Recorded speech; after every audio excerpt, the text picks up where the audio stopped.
there is an art to telling a good story on radio. Here's an example from 2002. The next mayor of the city of Vancouver, Jennifer Clarke. Sea lions barked and trained dolphins leapt into the air as Clarke stepped onto a floating platform to deliver her vision of Vancouver to a well-heeled audience of NPA supporters. We're going to rebuild the downtown east side. I will not be the mayor of a city with a ghetto. Clarke later told reporters this wasn't a criticism of current Mayor Philip Owen's approach. She says she wants to build on the legacy of the man she intends on replacing. Mike Clarke, Vancouver. And that, of course, was one of Mike Clarke's many radio news stories from another broadcaster. He started his career as a radio reporter 40 years ago before shifting to TV and then joining CBC British Columbia's digital team 15 years ago. And today, we're all very sad because Mike is retiring. And he joins us in studio now. Hello, Mike. Hey, Amy. How does it feel listening to yourself? A little surreal. It's been a while since I was in the field reporting, but kind of fun to hear it again. A little trip down memory lane. Listening to that clip, though, what is it like hearing what, a Vancouver politician was focused on 23 years ago? Well, as you can see from that, the issue hasn't really changed or gone away. Yeah. So, yeah. You started reporting in the mid-'80s, and you have covered, let's be honest, very historic events like Kim Campbell becoming Prime Minister and then the 1994 Stanley Cup riots. You were right on the front lines. What are other stories that really stand out for you? Yeah, in the Stanley Cup riot, I was on the roof of the building when the thing broke out. Wow. But in 1995, CKNW sent me I was a radio reporter for them before joining the CBC, and I got sent to Quebec to report on the Quebec referendum. And they wanted me to sort of get a sense of which way it was going, like, was it going to be yes, was it going to be no? And that was my assignment. But about 2 days into it, I could tell that it was so close that really wasn't going to be the story because it was too close to call. And in fact, it was too close. It was 50-point change no and 49 yes. The country really came perilously close to a crisis. Mm-hmm. So I decided that I wanted to explain. I've lived in Quebec. I'm bilingual, and I wanted to explain Quebec to British Columbia because having lived there, they are as Canadian as the rest of us. I mean, we're all one country. They speak a different language, but they're definitely Canadian. So the station let me take a rental car and just travel anywhere I wanted in Quebec and do these mini documentaries. I did 3 a week. And, I went to places like Rimouski, which is near the Gaspé Peninsula. And, it's a logging town much like Prince George. And I compared the two and, walked into a bar where they were playing country and Western music. And I opened my piece with that. And I talked to the people in the context of a resource town and, why this question kept coming back again and how they felt about it. And, outside Quebec City, I opened my little radio piece with Robert Charlebois, who's a Quebec rocker. And I interviewed a coach, a horse-drawn carriage driver on the plains of Abraham, where, as I put it in my radio piece, our ancestors beat theirs more than 250 years ago. I stood outside a church in Saint-Eustache outside Montreal where there was a funeral for descendants of the rebellion of 1837. And the church still bore the marks of the cannonballs fired by an advancing British army that set fire to the church and shot the insurrectionists as they jumped out the windows. Another area, there were kids playing pickup hockey on ice, and I opened that piece with the clack clack of the of the hockey stick on the puck and pinging off the post, and then and so in each instance, these are things that were universal across Canada, mm-hmm. And it was one of the most fulfilling, most fun jobs of my career. It's incredible. And it just paints, that use of sound to just paint such a picture is you're so masterful at it, and you always have been. Earlier in the newsroom, we had, cake and goodbyes.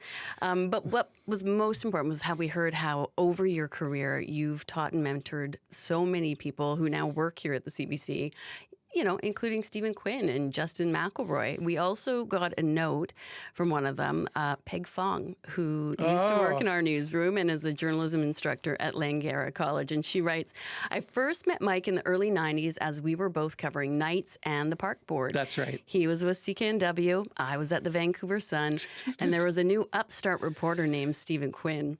Mike knew everyone and knew how to get a hold of them at any time. This was before the era of cell phones. He lost his Palm Pilot once, and I regularly visited pawn shops in hopes of buying his Palm Pilot and getting access to his contacts.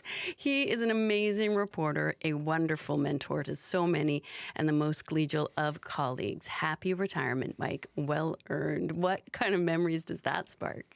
That sparks. I love Peg, and Yes. she was a great reporter and a great person. Absolutely. As a human being. And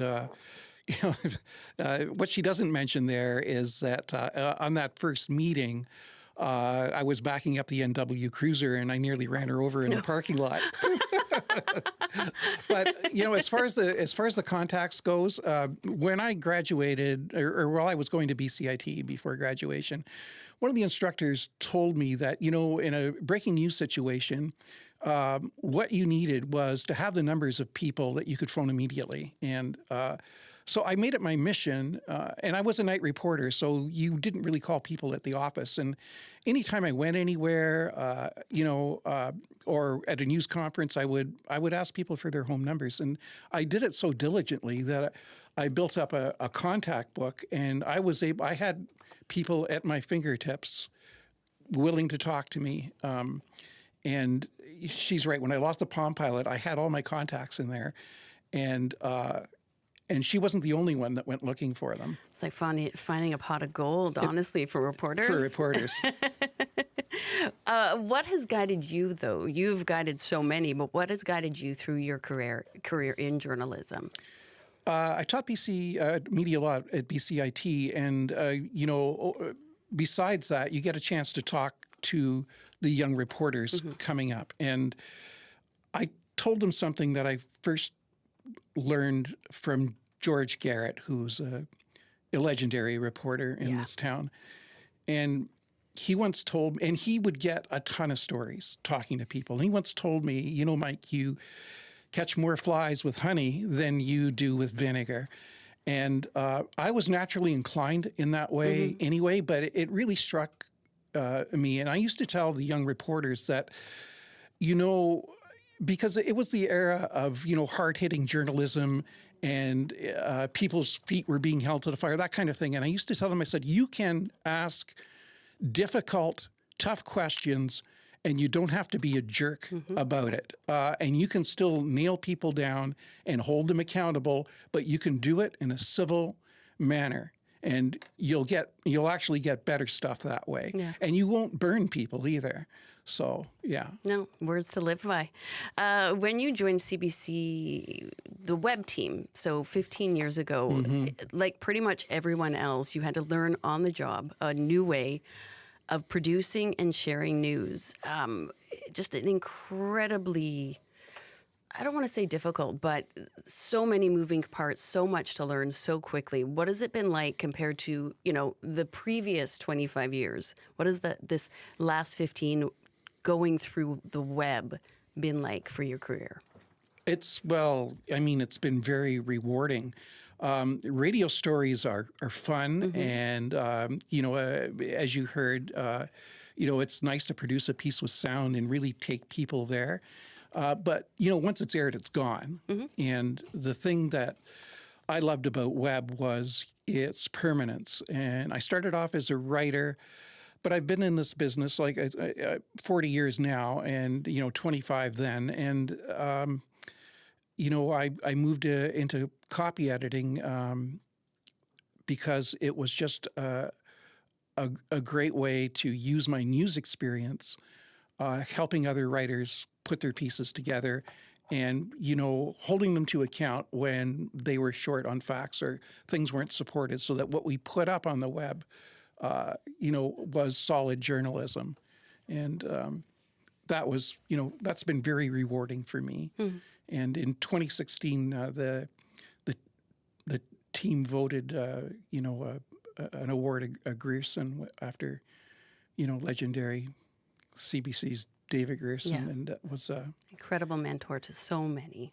Yeah, as are you. And it was an honor meeting the parents when I got that award. Wow, so well deserved. You have helped so many people, myself included, so gently and so steered us so correctly without ever being condescending or impatient. It's a skill that so many people don't have, and it's so appreciated.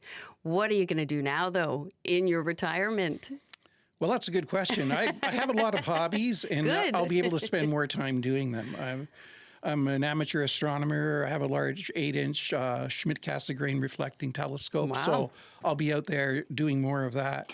I'm a board game hobbyist. I have 200 board games at home. I just found this out about you today. I have played every one, and I have a gaming website that I've kind of let go, but I'll be able to spend more time on. Good. And I'd like to travel a bit. I was last in France in 2007. I speak the language. I really liked it, and I want to go back there. And I want to go to England, where my wife has family, and so a little bit of travel, pursue my hobbies, and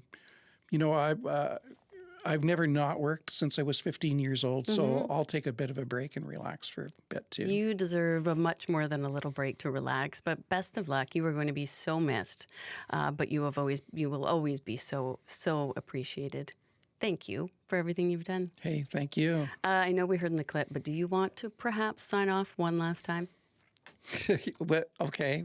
You mean as my radio Yeah. personality? Okay. Mike Clarke, Vancouver. Oh, yes. Official retirement starts now. Thank you, Mike. Good luck with everything. Mike Clarke, our senior copy editor here at CBC BC, and that was his 40-year career in journalism, including radio and TV.